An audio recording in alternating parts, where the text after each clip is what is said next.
There's no getting away from it. If we're not careful, catering areas can be dangerous places to work. And in this program, we're going to see how you can avoid some of the most common causes of injury.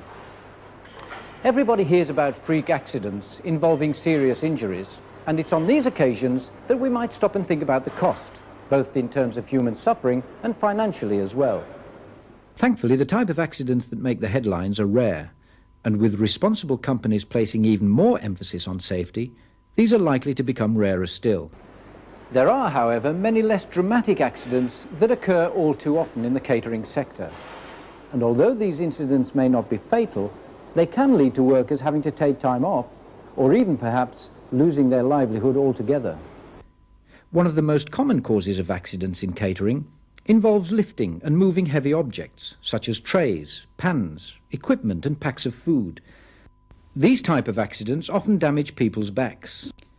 The majority of back injuries are strains or sprains, and these in themselves can be enough to inflict a lot of pain and suffering to even the strongest and fittest of us. Some back problems involve permanent injury that stops the worker from leading a normal life ever again. In addition to backs, many handling accidents involve crushing to feet and hands. Slips and trips account for another third of all injuries in catering. The vast majority of these accidents are caused by slippery patches from food spillages and wet floors. Think about this. 2/3 of all accidents that happen in catering involve lifting, handling, slips and trips, and most of them can be prevented by very simple measures. The preventative approach to health and safety is the main theme of modern legislation that is designed to reduce the £9 billion lost by the British economy each year through injuries at work. These regulations don't set out a rigid regime to stick by. They just place a duty on every worker to work as safely as possible. And the aim of this program is to give you some advice on the way you lift, handle and move about your workplace so you don't pick up an injury.